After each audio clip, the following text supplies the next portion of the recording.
So, hello, everybody out there. Thank you for tuning in, listening again. This is your host, Robertinator. We are back with Trust the Podcast, episode 10. We got Andy, and this time our special guest is the man, the myth, the legend, Kelly.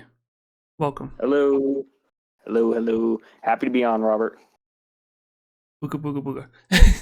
Thank you. Any sense of professionalism It's gone now within gone. seconds. Yes. Well, That's good. I for some reason I don't know why I know you said happy to be on, but I guess are you on like your Bluetooth mic or something right now? Oh, I can get onto a more official mic if you'd. I was just walking around my phone looking at.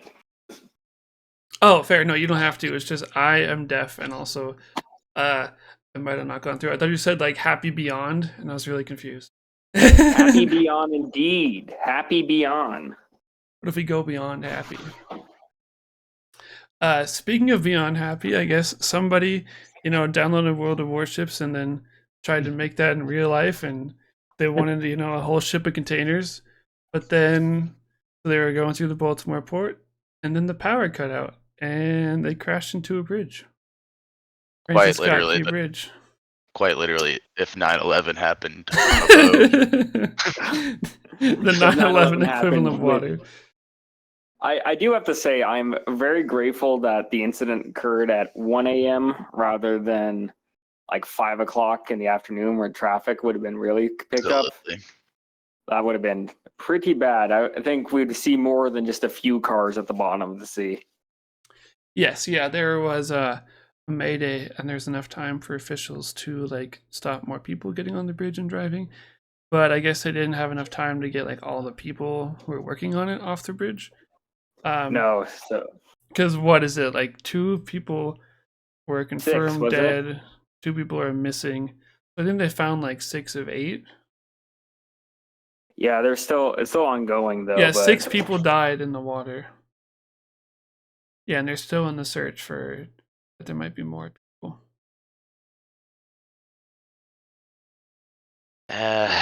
So y'all saw the video, right? Yeah. All right.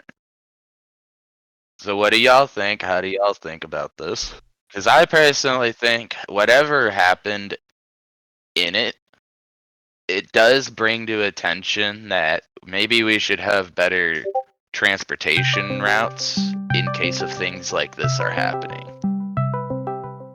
Well, it's one of those things where creating a new transportation route is easy in theory, hard in practice, because at the end of the day, you only get so many rivers through Baltimore. You have to get the boat through if you want to get cargo going through. And sea's by far the cheapest and easiest. I've developed a lisp. Easiest method to transport large amounts of goods. Mm-hmm. All on a boat. I fully agree with you too. The secondary thing to it would also be that maybe we need to be more attentive to the bridges that are in potential risk of these things, and that's kind of how it comes back to the potential the potential risk of the bridge and how to solve that problem. So it's just one theory of putting it out there, and yes, as you said, it's probably a lot harder to do than it is to just say. I'm sure we can figure something out, and maybe it's not how adjusting transportation routes. Maybe it's fixing the structural or integrity of the bridge itself. But I think the other thing too is looking at the because the boat was moving about 9 miles per hour when it hit the bridge. Yeah, because the power came on, and they tried to pull the brakes. Right. They said they dropped anchor. But even with that, like 9 miles per hour, we got to remember Newton's laws. Like at that point, you have enough force with a ship that size. It weighs, it has thousands of tons worth of cargo on it. That's, hundreds of thousands of pounds of force being rammed into the bridge. And it doesn't matter. You could have the densest bridge on planet Earth, but if you fucking swing a hammer for 200,000 newtons of force into it, it's crumbling. Mm-hmm. No bridge could survive such an event. Yeah. And you could Yeah. set I'm it. gonna quickly switch over to my desktop, so hopefully I have better audio quality. Okay. You're good. So give me 1 second. But you could, in theory, make the bridge like higher, so that way the boat can like go under it. But even then, Well, like, I thought it hit the post, right? Yeah, it did. Yeah, it hit a post, okay, yeah. and So that's why it took like the whole thing down. one of the reasons. I mean, as he said too, it's the amount of mass that's going into this Yeah, very like Yeah, a because if it was like a concrete. little boat, it would have been fine. right. y- And this y- isn't. yeah, Oh, most go likely. ahead. No, I was gonna say most likely it probably would have been fine, but I'm not an engineer. I have no I really don't know. Like when it comes to a structural integrity of a bridge, I did the only thing I can relate to is the thing we did in like sophomore year of high school where you try to make a bridge with popsicle sticks and put it on an earthquake shaking machine. Like Right. so like beyond that I have no knowledge of how you would stop any size ship. I mean besides a little tiny boat, but you know. Yeah, it's just one of those things where building a bridge to survive that kind of force it would end up looking more like a dam than it would a bridge because you would Exactly. need so much support. But I Mhm. do think you bring up a good point earlier, Andy, that even if not in this case, but I do think there needs to be a greater look at some of the ways we can strengthen, fortify our logistics centers throughout the country. If COVID taught us anything, it was that supply chains problems can appear quickly and rapidly, and how a supply chain problem can quickly spiral out of control. So, I mean, if you really wanted to, all you would take was There's plenty of examples around the world currently that make it hard, make it the obvious observation of like supply chain problems, whether it's coming out of the Mediterranean Sea or a rain shortage in Panama, and they can't raise the dam level there. So Or a ship you getting stuck sideways in the Suez Canal. or yes. a thing running into the Francis Scott, or a cargo ship running into the Francis Scott Key Bridge. Mhm. Or a bunch of Houthis in Yemen firing a rocket off at the nearest ship that comes by in the Red Sea. And let alone all of them happening at a relatively around the same time. And it kind of Right. sucks. And so, I It mean, shows.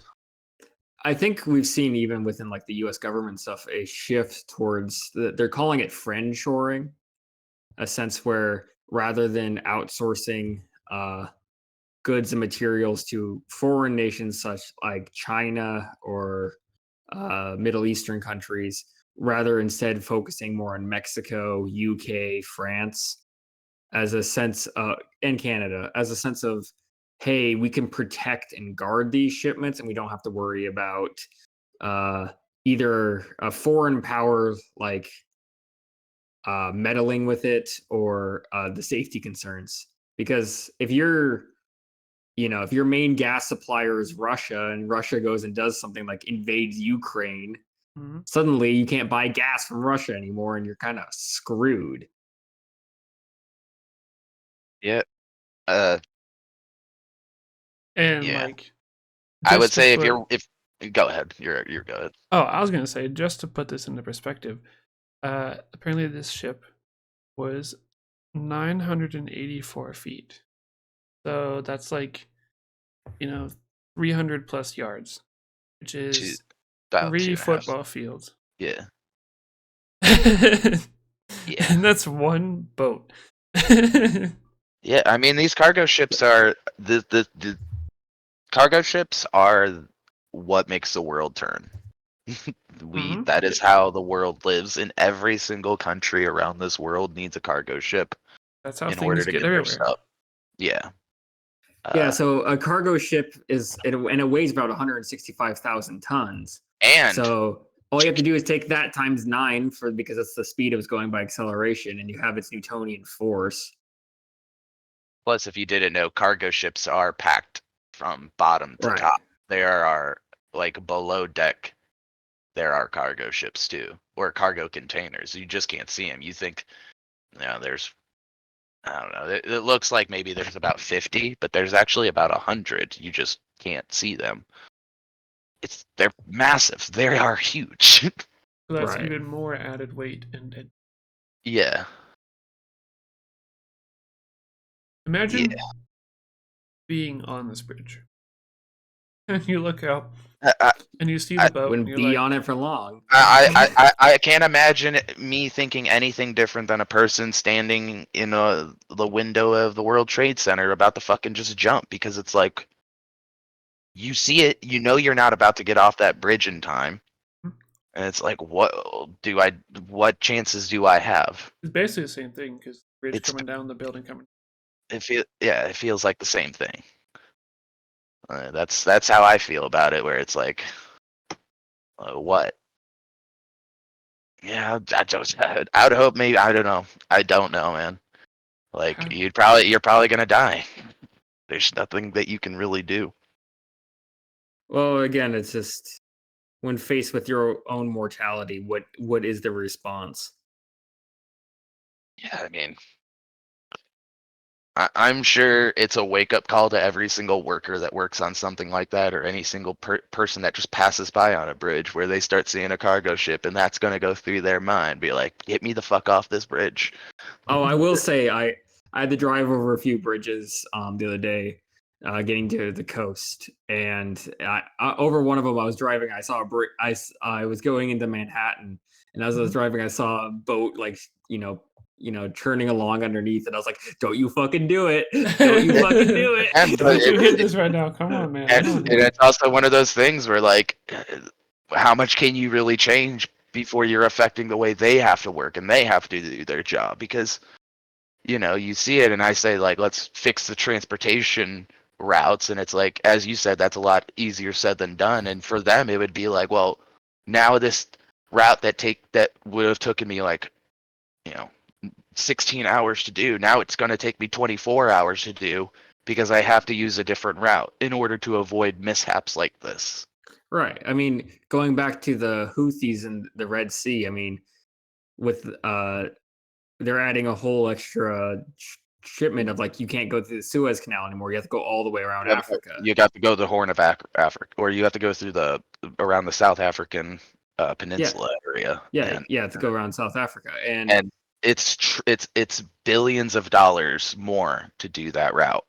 It's billions of dollars more to have to take a different route with the cargo ship, and it's insane to think about. It's so much fuel. It's so much fuel. It's insane. Well, that, and, like, I'm sure, as everybody here has realized, it's like the sense of what is your instinct when Amazon does not send the package on time?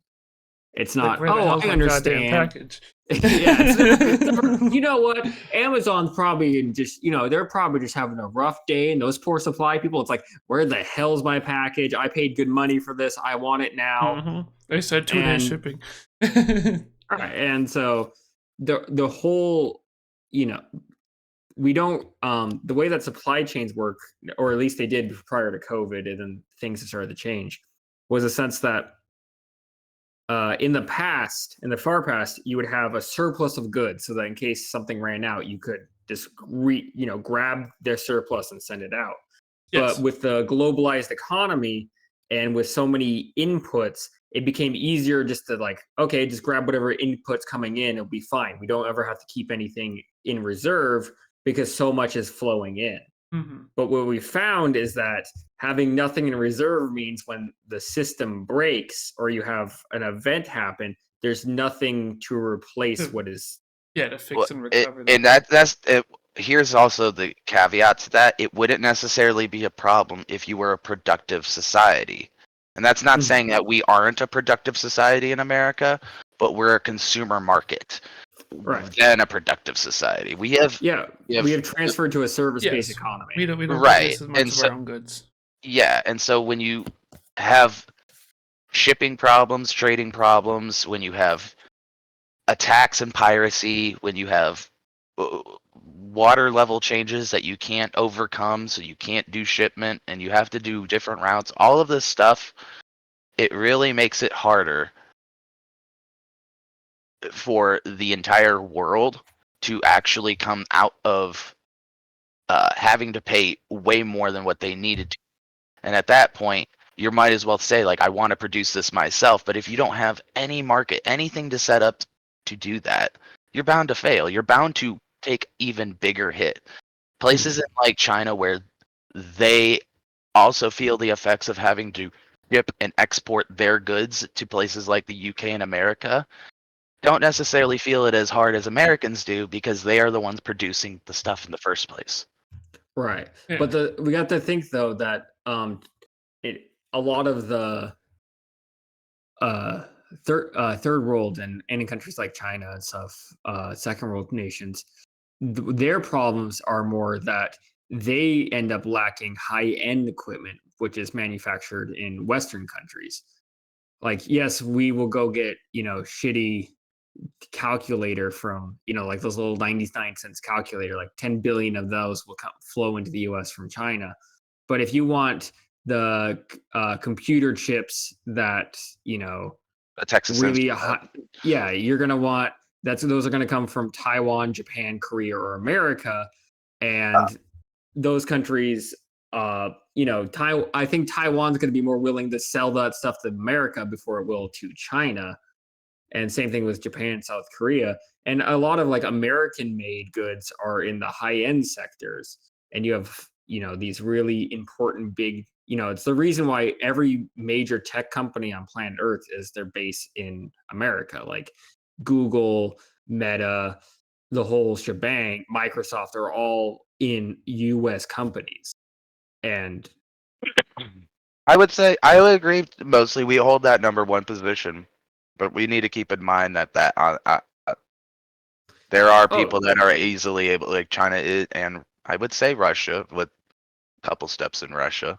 One, they would need to get out of a war, but either way, China. Let's just use it's that as not a war, it's a special military operation. Don't overreach. It's really claiming of Russian. There's a lot of things Russians need to do, but they are. I would listen if you are a part of the 9 nuclear powers, you are easily able, and most likely are, competing in that market. Not necessarily not the nuclear market, but you have enough power and money to compete in the economic market with the United States. Even though the United States holds number one, you still have enough power to Be in the change. top area. Yeah. Right. And I definitely put China in number 2 because if they definitely. if they are able to beef up their navy, then they can easily control import and export. Then the reason why America is the number 1 in consumer marketism is because we have the world's best navy, best and biggest and most powerful navy. They're the ones that are able to control the water, so they're the ones that are able to dictate maritime Law and trade.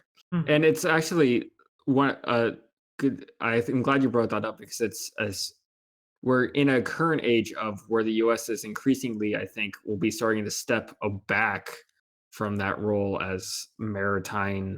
Not that I think we're ever going to give up our title of maritime hegemon, but rather I don't think the U.S. will be as willing to involve itself in maritime conflicts around the world as time goes on. Because I think increasingly, as you said earlier, we're going to want to make our own stuff and have our own stuff closer to home. So what happens in, let's say, the Bay of Bengal or, off the coast of Kenya or of stuff like that will matter less to the US. And I think increasingly Americans don't really want to be involved in other nations' stuff. We're tired of being world police. Yeah, because we won't don't have to like send out or bring in stuff more. So like you were saying, if the Suez Canal or something, trade over there is blocked, you would be like, okay, that's fine. You're over here. We're doing our own thing. We don't have to worry about it. And we'll probably keep our close allies and we'll patrol their waters and keep everything safe there. Because we do gain a lot from being, the maritime hegemon and like control of the world's oceans. But I just think increasingly we'll be looking at the cost and be like, why the fuck are we doing this? No country's ever appreciative of it. And yeah, we get trade deals and money out of it. And the world uses the dollar as its currency, which is great. but it's also one of those things where it's like, at what point is it too much, and at what point do we just not care enough? Yeah, because I think we should probably go Well, back to being our own affairs and involved in I everything. would. This is kind of how I talked about it yesterday with Tyler. I would love for us to go back to the original idea of the United Nations, in the sense of it's not that like I want us to be able to have a platform to talk to one another on as countries, even if we dislike each other and our practices and ideologies.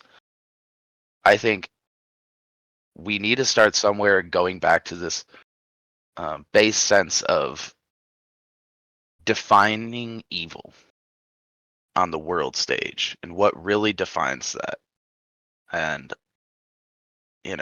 what is evil in China isn't necessarily evil in America, and what's evil in America isn't necessarily evil in it's kind of like that. We have no definition.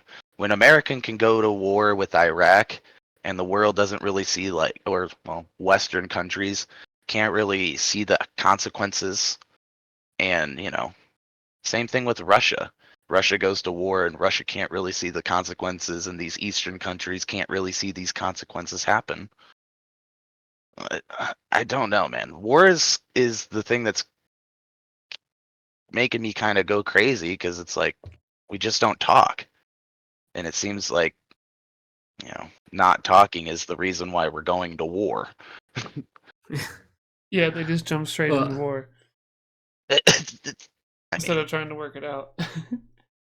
I don't. I want to go back to these United Nations. I want to go back to something where, especially with natural disasters, where we can just work with each other and start there.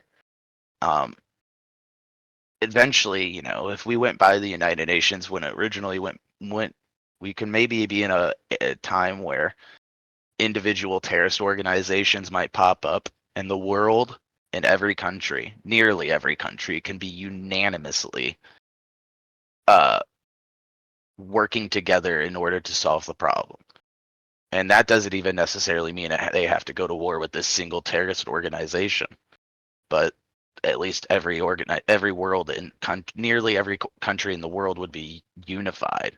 But we're so disunified that I mean, but we have to remember too that when the United Nations was founded, it was founded as a sense of, like, the original goal of the United Nations within its founding was like, okay, we're never having a Germany problem again. Like, it was a sense of like, we're going to gather together and we'll never have this happen on a global scale again, which was ironic because it was founded by the members of the people that would immediately get involved in the Cold War, with them pointing weapons of mass destruction at each other till this day. And it's a sense of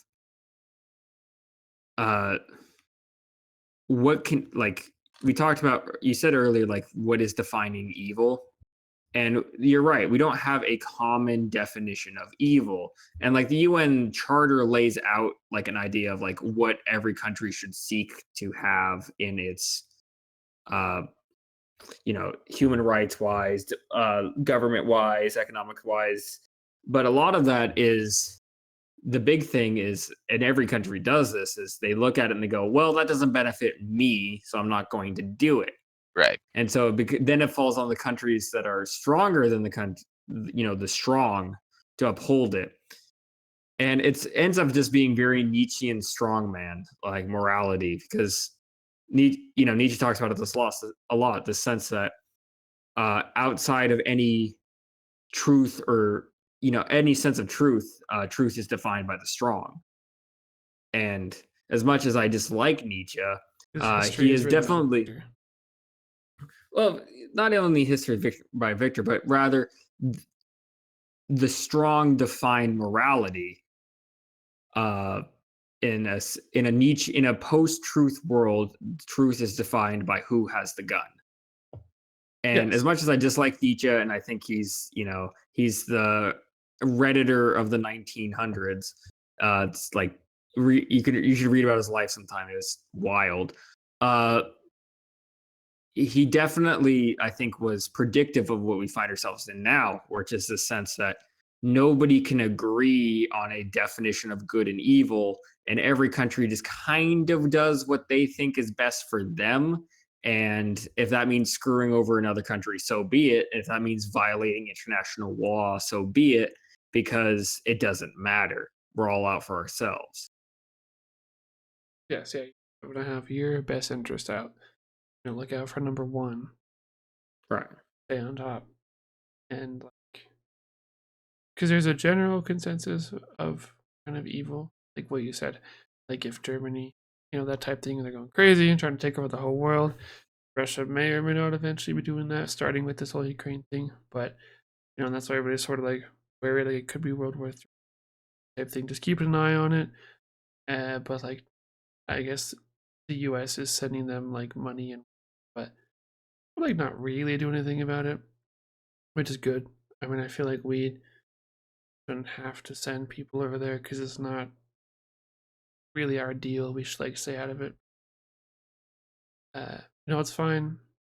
Help them if we want. For like the greater good of the good of the world. Still, might kind of be in a way like a Cold War McCarthyian fear of the Iron Curtain. Like, I know they're not communists anymore, but like Russia in general type thing. But I don't necessarily mind America helping, but we need to help ourselves first, and then we can help other people. And even Well, by that, I don't mean by just being able to start kind of like stabilizing this country with the homelessness and drug epidemic and health it's one of problems. those things though where I think there's no reason why we can't do both.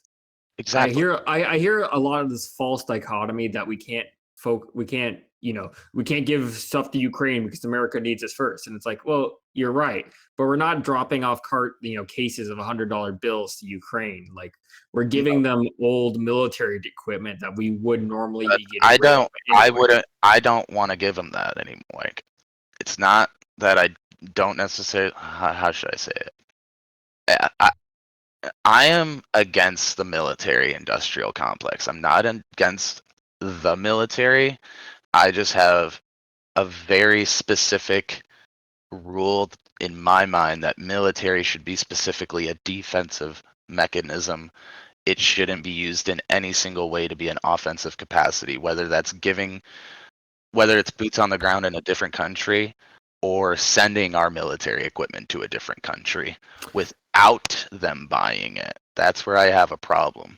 And there is basically a rent to own feature that we're giving Ukraine without any guarantee, a less than likely guarantee that Ukraine was even going to be there in the end.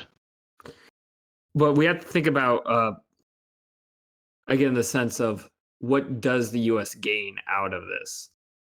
And right.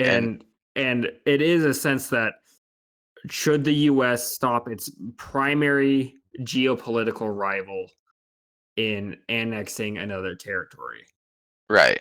I don't really think that should be the case. Yeah, and it's not 'cause- necessarily just the US, it's NATO, but we call it just the US. and also Ukraine is fighting back, but yeah, the U.S. is pretty much like the leader or puppet or whatever of NATO. We certainly pay the most in NATO. Yes, and Well, it makes sense as well because we have the largest economy and military. Right. yes, and the largest military budget. I'm not gonna deny that Europe slacked for like 30 years on their NATO dues, and they've been completely reliant on the US to pull the heavy work lifting. But I would definitely say that I think it's one of those things where no war, never war. Like war should be the last option, but it's not like Ukraine went out and tried to pick a fight. Ukraine got war thrusted upon it. And I feel that if we want to maintain that what you were talking about earlier about the sense of universal, United Nations coming together to condemn something, we have the right to try to defend a country that has just had its sovereign borders invaded and violated just because of a larger country decided that the map needed to be redrawn. Hello, welcome, Tyler. We were talking about that boat Baltimore situation, but now we've kind of moved on to like Russia Ukraine. To what? The Russia and Ukraine situation. Oh, okay. Because we were just kind of debating, like, should we help, or Fuck is no.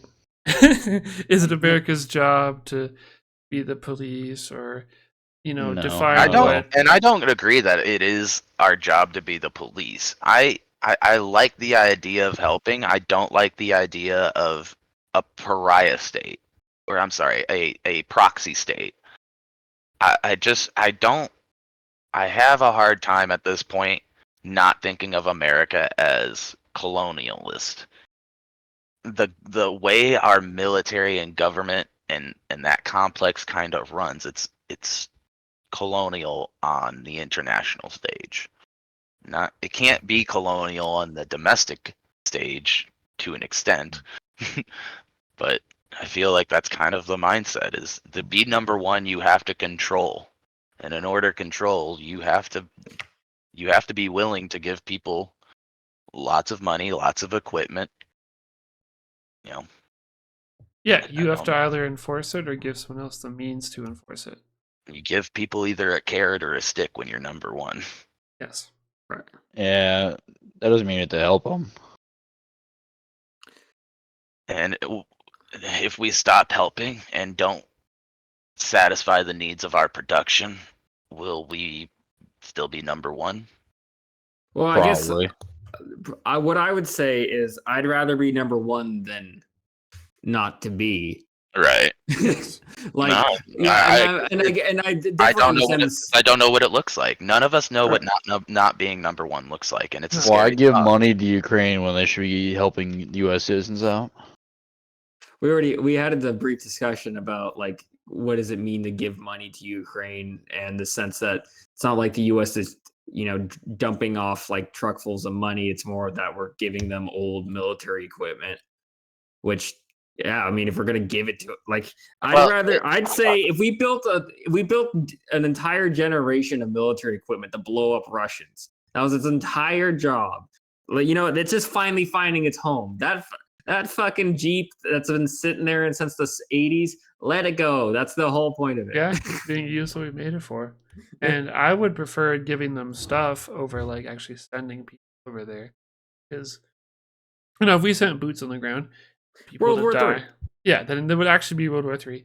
And I mean the Iraq War was already kind of like people who were going there. I mean most wars, because we haven't had a war on our soil, except like the real war, but not like a real. But the point of it was saying people who going to die where it's not their conflict. It's not, it has nothing to do with them. Just wanting to avoid that. And I would rather, the like a Russian or Ukrainian person, I would want them to die, but it would make more sense, like if they were, because they're the ones who are fighting there, that's who the war is about. Right. Yeah, I don't know Not why any you're of even us involved. four or family and friends like getting drafted and be like, here, go halfway across the world and do this. and Maybe come my back.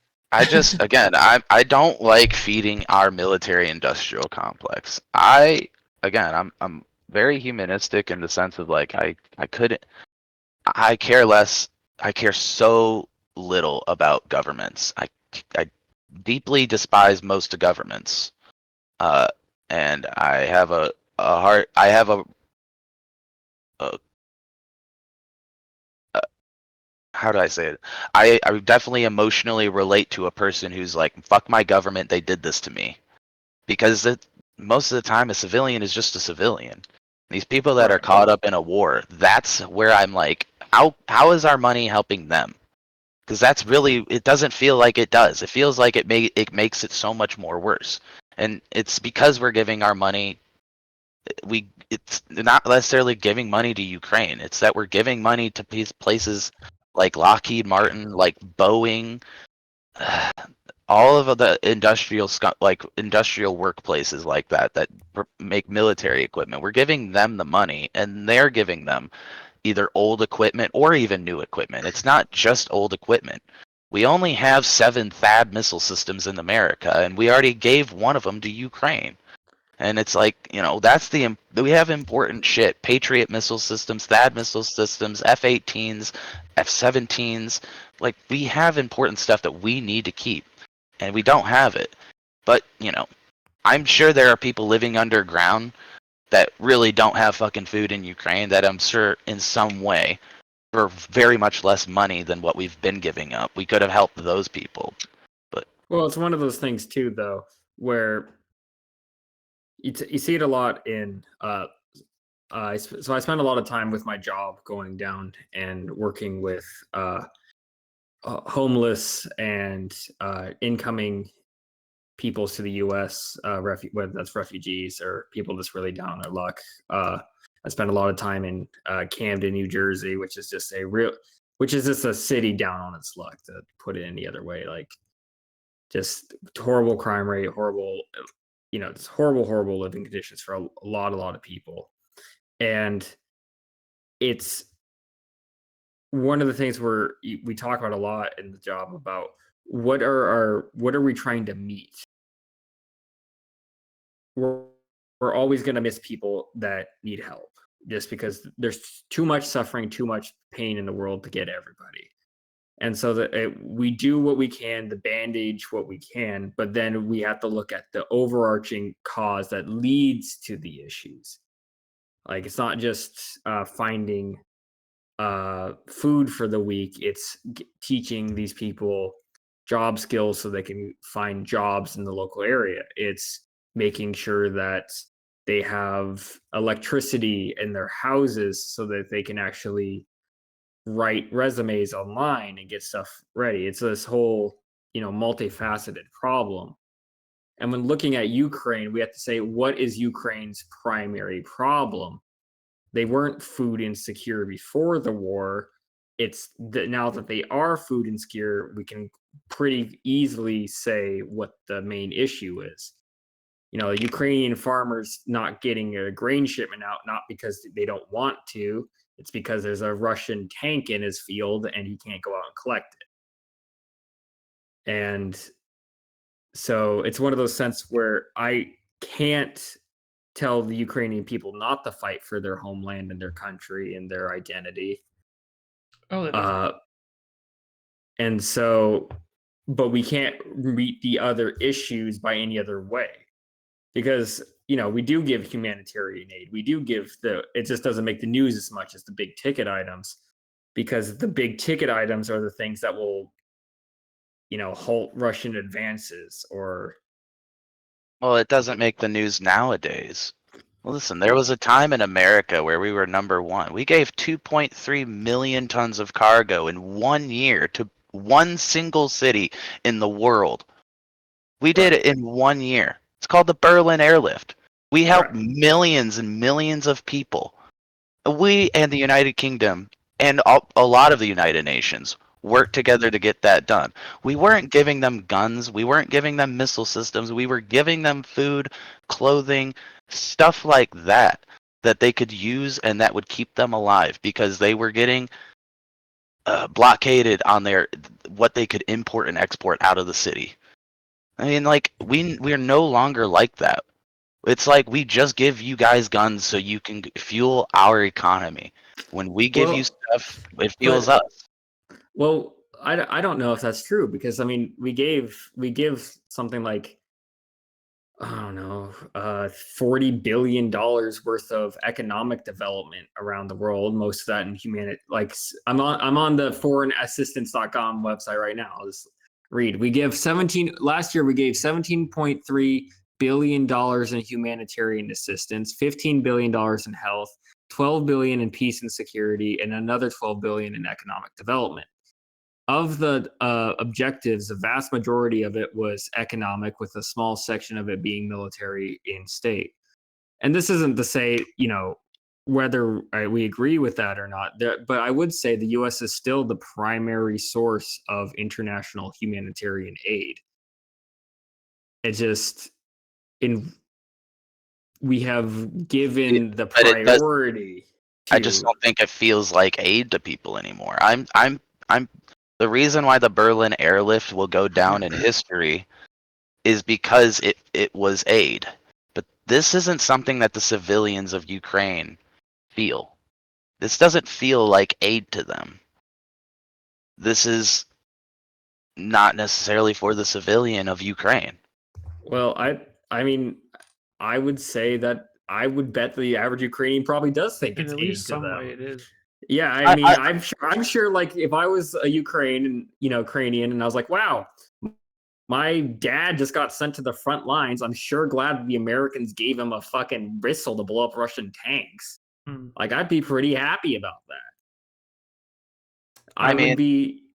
I would agree with you if that missile that blows up the Russian tanks had a higher success rate than what they currently are, and it's not necessarily the missile itself.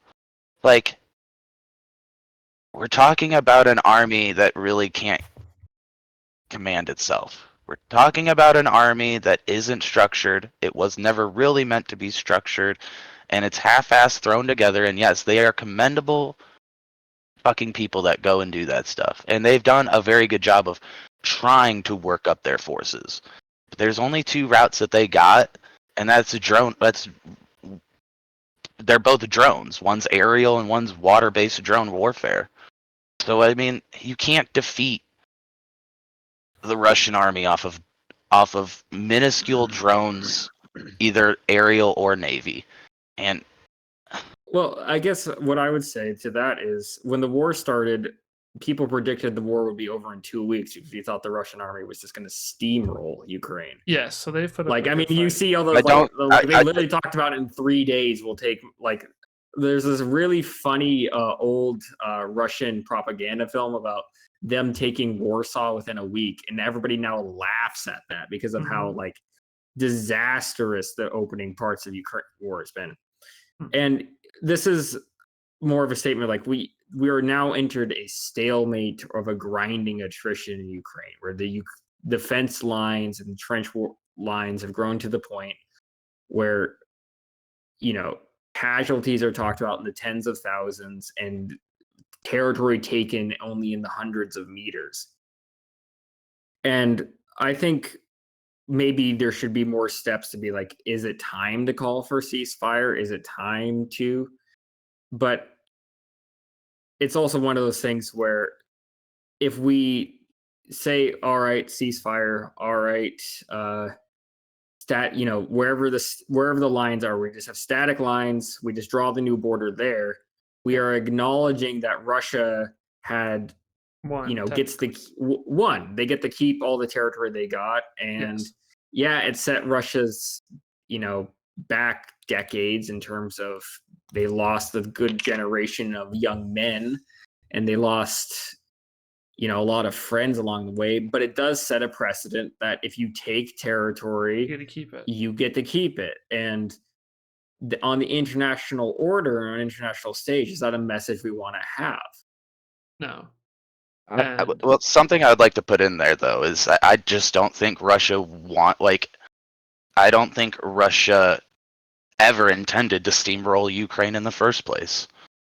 And I would completely disagree. Yeah, it wasn't that the whole point. Why? They wanted to. They made a mad rush for Kiev. They did a huge 50-mile column to try to get to Kiev. They've literally captured Russian stuff with dress uniforms for their parades around the city. Every single piece of intel that we captured from the Russians indicated that they were attempting to make us, immediate and quick, decisive capture of Kiev and insert a regime change before sanctions could really get up in arms. Fairly certain Kiev is in the middle of Ukraine, right?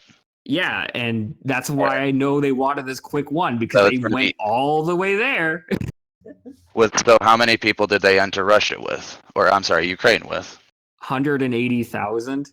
Okay, and how many people in 1940s, how many Nazis invaded Poland? Around 1.5 million? That's a steamroll. Yeah, and Russia. You can't equate the two. Because military technology and equipment are not the same.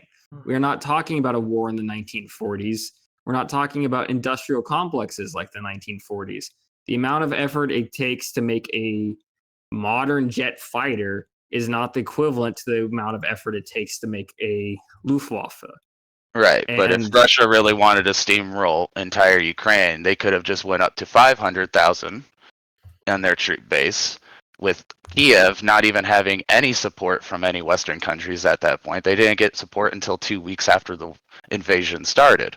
So within 48 hours, they technically could have steamrolled up to Kiev, which, I mean, they wanted to make a good point. That was, I'm pretty sure, that's I would. that's- But well, why did that's they the leave? Why did they get blown up? Why did they allow themselves to lose so many? Why did the VDV, like the Russian special forces, take the airport 4 times and get massacred because nobody else showed up?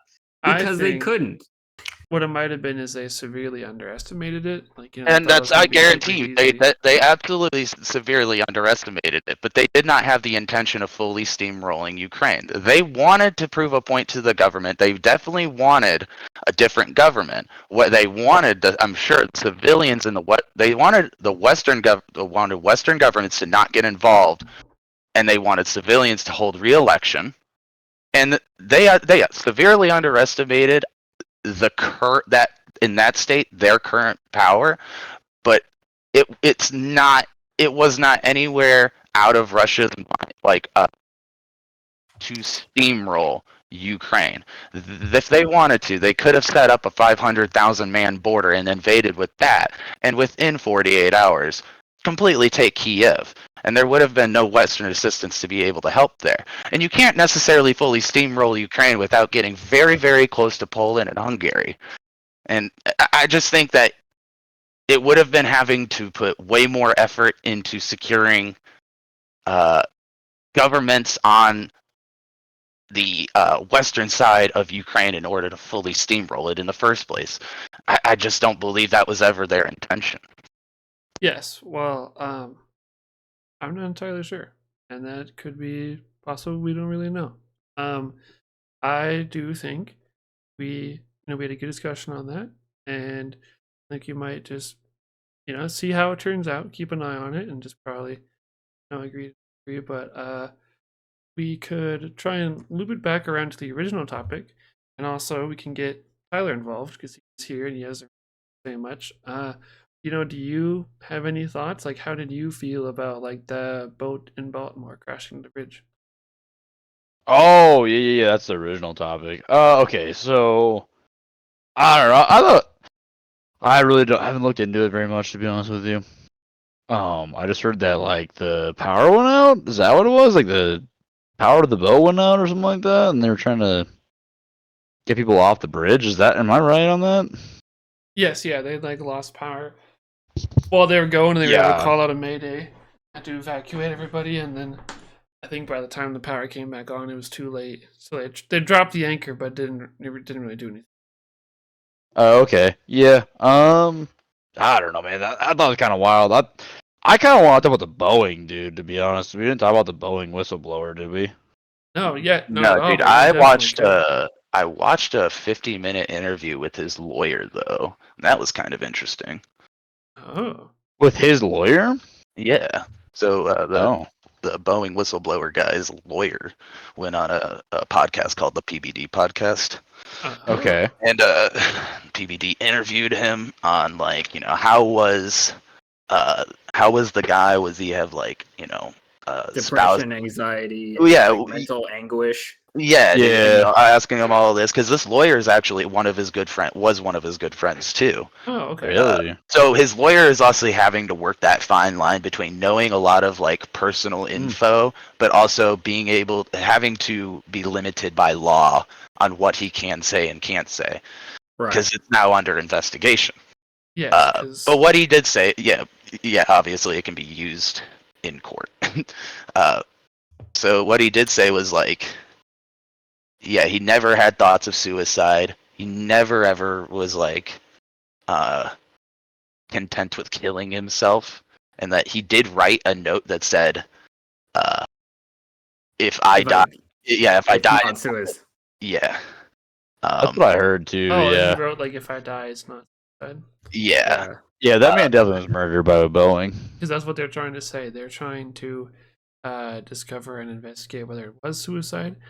Apparently, according to CBS, he was found in his car in his truck in a hotel parking lot. on the day of meeting with all the attorneys. Yes, of the Yeah, trial We for discussed theft. this. Yes. So like his attorney was like waiting for like an hour, and then he calls his like the client's hotel, and they're like, "Where is he at?" And they're like, well, we'll call up. They didn't get a phone call from his room, so they're like, can you send a person to go do room check? They're like, he's not in his room. They're like, can you go check him, see if his car is still there? And she gets back to the phone, and she said, his car is still here. I had to call 911. That's about as much as I can tell you. Yeah, that So, man got killed by the so Boeing. him and all of the attorneys, prosecuting and defending, all of them, drove to the hotel. And yeah, they were like informed then that he did that. His wife, who like died pretty recently to I want to say it was like cancer or something like that, dementia and cancer something. Ooh, It was that's a rough it combo. was a harsh one. I mean, that'd lead more to being the suicide than anything. If Yeah, that was the truth. but he did it after her diagnosis. Like him and this chick were really, really good friends. They both worked at Boeing. He was the inventory quality, or I'm sorry, he was the QC, the quality Yeah, like a check. quality manager. Yeah, and when he moved, he worked at like a plant, some plant, and then he got moved to a South Carolina plant. That's the plant where he is like, this is horrible. Like the things that we're doing are really, really bad. And he could only stand it until like 2017 or something like that. 2019, he got out of Boeing. And he kind of was like semi whistleblowing ever since. And then when the Boeing stuff really started popping off, that's really when Literally. Damn. flying off. Yeah, that's when he started really coming out. Yeah, doors coming off the plane. Yeah, the doors were just flying off. Like, Yeah, so Dear it definitely God. seems like whatever he had to do and deal with at the South Carolina plant seems like what drove him to really get out of the company. And most likely is the stuff that ended up, now he's gone because of that. Wait, whether Robert, it I is just realized we're putting this on YouTube, right? yes. Can we be saying words like kill, like Yeah. suicide? Or is that gonna get poor Robert? Oh, you can say whatever you want. No, you I can don't think so. you on can into the say it. algorithm. I No, don't know like about the algorithm, but it won't like America, demonetize baby. the video. yeah, it's all about We've talked about it monetization. and the other stuff, so we're fine. We said worse, Kelly. Trust me. Oh, I'm well aware. I've been there. I think one of the biggest things I mean, my channel's too small to be taken down anyway. I don't Damn. think Robert tomorrow just wakes up. I think one of the biggest things that they don't want you saying is like just like racial slurs. Yeah, like That's actual pretty racist stuff. You. Yeah. I was gonna Oh, say no, something, careful. but I don't. I'm just On playing. a quick side note, have you guys seen the YouTube is now saying or like warning you like, are you sure that this is appropriate for a comment? Really? What? Yeah, I mean, I guess that shows you that I was about to go off on somebody a couple days ago. Uh-oh. Yeah, I was about to go off on someone in the comment section of a video, and I And might he's have like, you stupid. I might have had a couple of curse You words in there. stupid mother. But yeah, it told me to pretty much change my naughty words, and I try to be creative with the naughty words, and it still was like, you need to change that, and I was like, Oh my come on. Damn. That's kind of crazy. I know, Yeah. like, it said, and especially, like, on chat, like, when I've live streamed, it says, like, beware community guidelines and stuff, blah, blah, blah. Yeah. That's so stupid. The I hate old the days censorship of stuff, Xbox dude. 360 Modern Warfare 2 has got long over. I just hate all the censorship nowadays, man. I don't understand it. Why are we so afraid of what people would talk about? Well, I even heard that like Because it's apparently they're saying easier. that you what? It's easier to stop to not give the person a platform to talk than it is to debate the person. That is true. Mhm. That is very true. Yeah. Well, and I think too, like I don't want to say the government, but I think people in the government want to control people. So I think that's part of it too. So then they want a unified idea and vision, and whatnot. You know that, and then like that's the foundation of America, in my opinion. But now you have large companies that are basically saying what you can and can't say, which I think is like against the First Amendment. But I just since we're think using their platform, I think you Sorry. easily solve that by making it to where big corporations aren't allowed to donate to. Oh, what's that Supreme Court case political of the, campaigns. Yeah. what was it? Supreme United. You know the one I'm talking about. Like it was in 2000. Are you talking or about? something? Are you talking about the original CPAC? Yeah, or the one where they argued that corporations are people and can donate as much money as they want. Yeah. So this Yeah, is that so happened what a while ago. Yeah. That's So the you're- stupidest law they've ever passed. It's So you're- so dumb. So Yeah. you're talking basically about the start of CPAC and PACs. Like this is how PACs were able to be started. Was most the amount of money that you can donate to presidential campaigns is very limited. You can only donate like what $10,000 to a presidential campaign as an Right. individual. I think But, it's more than that, isn't it? And I thought it's $10,000 if you're a corporation, unlimited if you're an individual. So what the law changed is they said corporations could act as people. They overturned a Montana state law actually, because when the Anaconda Company was in Montana, they had such a Yeah. stranglehold over the state that Montana passed a law saying that corporations could not exceed a certain amount of political donations. It wasn't like copper or whatever they were like selling the in there. copper Yeah. kings. And Yeah. so it was just the sense that they wanted to limit corporations, but the Supreme Court ruled that corporations Or people. could act as individuals in terms of political donations, because they said it was a violation of the First Amendment because money is just an extension of your right Each. to Yeah. to speak, which I argue that a corporation doesn't deserve rights because it's not an individual. Not a person, It is an entity. Really quick, a person is limited to about $3,300 per candidate for federal office. Really? Yeah. Really? That seems really substantially low. Well, exactly. Because and corporations. and so I thought the FTX guy donated like 50 million. to Super PAC, because they're not donating specifically to a presidential campaign. They're donating to a super PAC, and that super PAC can represent a presidential candidate. Yeah. So, mind you, this is where a lot of Trump's money comes from on the president, like his war chest. Let's call it that. That's what they call it. No, it's no, I know what it's called. It is funny. I just imagine Trump being like, I have the best war chest. It's the greatest you've ever seen. I have so much money. I can pay all my legal bills.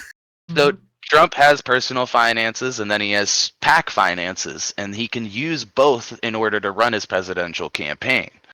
And the money that you would make off of your super PAC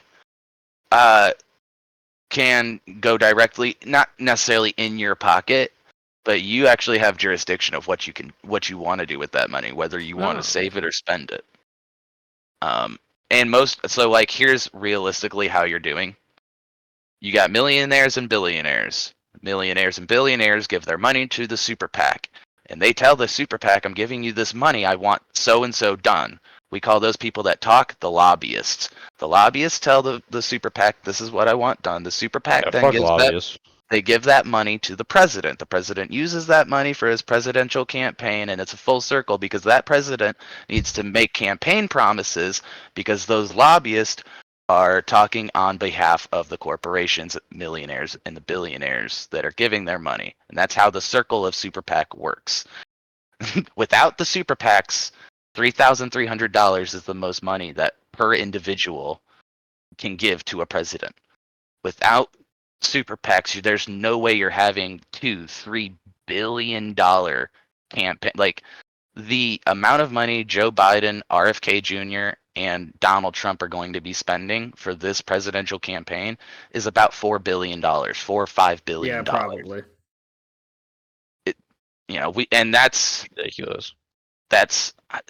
I mean, Obama probably ran off of like, What 1.7. didn't it, his campaign, like the two campaigns for 2012 rake in like the first $1 billion spent in politics were the two of them combined? Yeah. And like, it's crazy to think, and it's just gonna keep going up too with every election.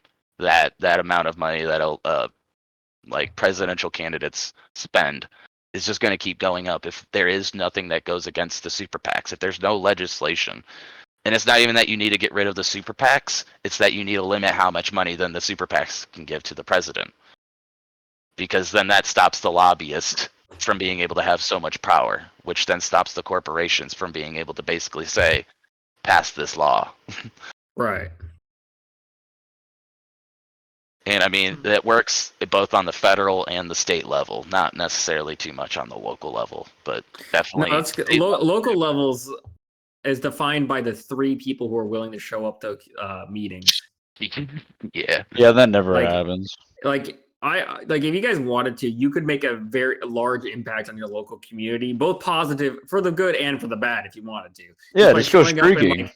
you just got to show up to all these stupid meetings that they have that nobody likes to show up because they're boring and Well, tedious. I think the problem with that too is like, I think that correlates into like, in general, we don't do a lot of local stuff. Not even like government shit. Like we don't, like Americans don't, like we're going to the fairs and carnivals less. We're going to the parks less. We're going less to mini golf. Excellent book on that called Bowling Alone, which looks at the decline of American communities throughout since the 1960s. And it's a fantastic book. If you get a chance, I would definitely recommend it. Who's that by? Noel? Let me see. I'll get it. The name's like not on top of my head, so Sounds like a Harari book. it is by Robert D. Putman. Okay. And it's this idea that like the social, glue that held America has been kind of slipping, because it's been a sense that more and more social clubs have been gone away, church attendance is down, stuff like that. And it's just a sense that how to keep, now that we've lost a lot of these social aspects, how do we renew them? How do we remake them? And it's, especially for, I think, our generation, it's increasingly difficult since our social community is so much more online that the idea of a local community is kind of lost its flavor, which I would also say is one of the reasons why we feel so disconnected and out of place in the world, is because we don't have anybody we don't have a sense of community. We don't have a sense of togetherness anymore because we've migrated it all online. Yeah, it's a bad deal. I don't like it. Yeah, and so how do you solve this obvious problem without infringing on people's freedom? It's because the ability to be on Go ahead, Andy. I was gonna say, it's just like, you have the ability to be on social media or not, and be on TikTok for 8 hours or not, or be on video games or not, and no one in this world is going to tell me that I can't do something that I know my neighbor can do. Right. I mean, and you've definitely hit the nail on the head. Like, I work at a church. I'm very aware of this sense of declining community. It's something we talk about often at the church, of like this sense of how do we get people into the door? How do we get young people? How do we get families? How do we get, people that aren't over 70? to come, to really come back. And it is a sense of like, how do we incentivize people who to really give them a sense of purpose, a sense of community, when those people can look around and be like, well, nobody else is doing it. Mm-hmm. And it's a suit, if you can figure out an answer, Andy, I'd give you $1 million. But definitely a sense of what we found is it comes from more of people, I think, fundamentally realize that they're missing something, and people fundamentally realize that there's something innately wrong with the current world and how it's structured. And it's building off that and saying, hey, this place is a place where you're welcome. This is a place where you're loved. This is a place where you can meet people and we do things. And it's not just, a sense of you go here and you're gone. It's a sense that you go here to get something out of this. Yes, like But it's Yeah. super hard. wholesome It's experience. super hard. The ideas that I float with my girlfriend and the things like we talk about is like to fix stuff like this. You have to localize your area of operation. You can't immediately step into this broad, very, very wide range of problems and problematic areas. You just don't have the reach and you don't have the resources, No. but you do have the ability to localize. So in my area, I live in this cul-de-sac. I've talked about it with my girl. It's like, wouldn't it be awesome that if we knew everybody who lived on this cul-de-sac? Like, I don't even know my neighbors' names. I don't know them. So, like, who am I to help them if I don't know them? Right. And who are they to help you when you need it? I know there's a single mom that's across the street with 3 daughters. Like, what is stopping me from going over there? Even though I don't necessarily like her, what is stopping me from going over there, or us from going over there and be like, is there currently anything you actually need? Is there some sort of help? I'm not giving you physical money yet. You've not, maybe not yet, but like if you can Yeah. prove stuff, like that's what I'm saying. Like the only like- solution, and that's why churches are kind of amazing, is that there are so many churches and there are a lot of them that do a lot of local work. Like, again, I may not have told you guys this, but way back when I was a little Baptist boy, I went to church every Wednesday and Sunday, from like 10 years old to 13 years old.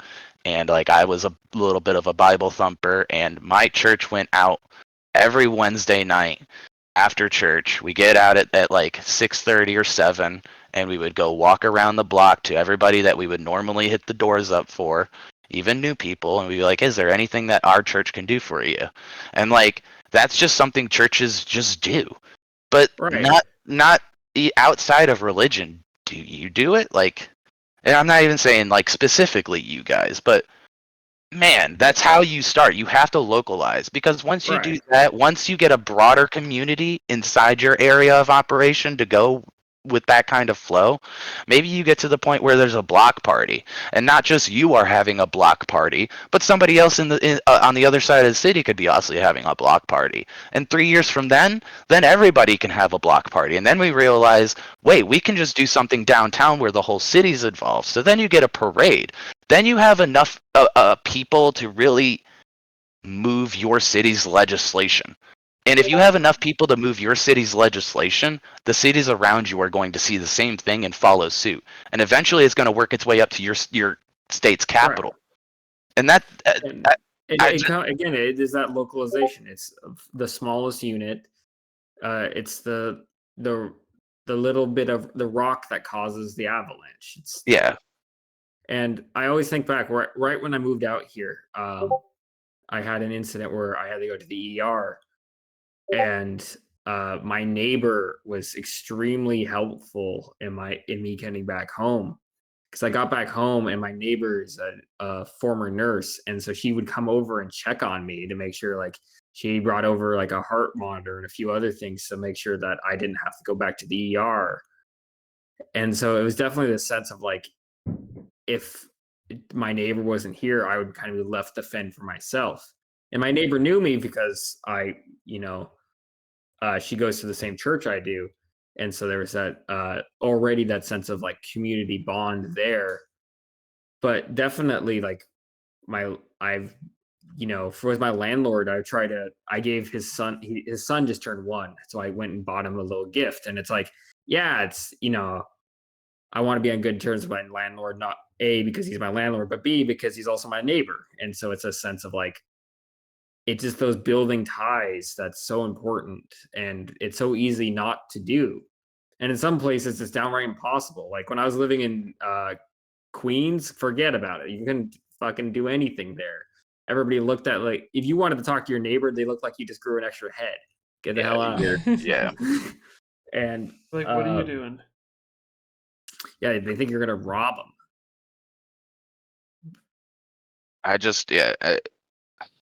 Every state is unique. New York City isn't all of New York. Most of it is, I understand, but it's not all of New York. And once you get outside the major city, you start getting a little bit more laxed. I definitely know that.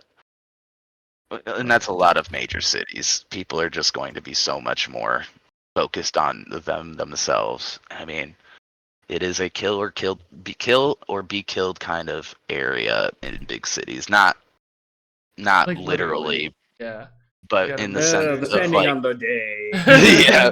I was in New York City. Don't be on Southside Chicago at nighttime. You're probably not going to be welcome there. But Yes. a kill or be killed in the sense of like economy, you getting on your own feet, you being ahead of everybody. I mean, the rat race continues for no man. it is very obvious in big cities of the rat race, absolutely. Especially in New York where the rats are as big as the humans. Yeah, those fuckers. Those little fuckers. But yeah, I swear to God, if Robert came up to everywhere. visit me, I thought they were gonna get him. If you think about it, they're big boys. what if there was the ability to set the example for big cities though? The only way you would be able to do it is everything around the big city has to be setting the example. Well, what you get is Tokyo. Like, Yeah. and like we could end like I was joking the other day. I was like, we gotta thank God Tokyo is inhabited by only like Japanese people, because if you took any other population and you had 40 million of them in the same, and like I don't care who it is, like you could be 40 million just of the average American, that city would be a dump. That city would be a complete and utter disaster. But because it just happens to be inhabited by 40 million Japanese people who have such a strict code of like cleanliness, they're super clean. Instilled them into their entire cultural society. It works out. Yeah, that's true. But they'll commit seppuku if they trash the place. Well, why do you think their suicide rates are so high? Like, legitimately, why? That is they dishonor their family by throwing a bay of trash around. I think it's depression is the biggest thing. It's their work culture. Yeah, well, it pretty much all it will stem back down to depression. They have a very hard work culture. They work they work 16 hours a day. They work a shit ton. But they get paid a lot of money, by the way. So I mean, they definitely get the benefit. But I've seen a lot of Japanese people that wake up at 4:30 in the morning, are out the door by 5, and aren't home by like 8 o'clock, 9 o'clock, 10 o'clock at night. And they wonder why their birth rates are declining. A lot of Japanese and South Korean businesses, they don't. A lot of them actually have like giant lofts and dormitories, kind of like setups that like it's like a not even a hotel. It's just like a work home.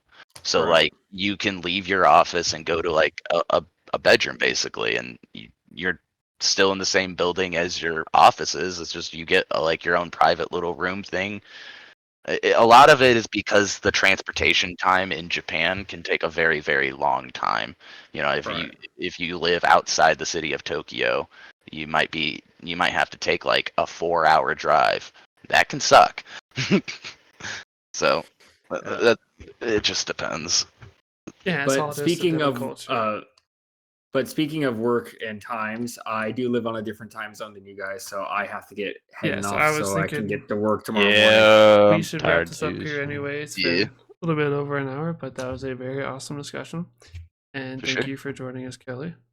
Yeah, I was happy to be here. As you said earlier, ooga booga booga. Booga booga booga. Yes. Well, you have a good night, friend. And Tyler, do you have any closing thoughts at all? No, man. I'm gonna probably try to catch some Z's here in a little bit too, so I feel them. Sounds good. I wasn't involved for the whole podcast. Watching You're all good, man. Shogun. I was watching. Speaking of Japanese culture, guys, that is the best TV show this year, no doubt about it. Quite good. Check it out. It's on Hulu and I think also FX. I don't know if they have their own thing, but Who cared about FX? If you're man? giving a free shout out, free ad read right now, sir. do it, dude. What are you Do We're it. not sponsored yet.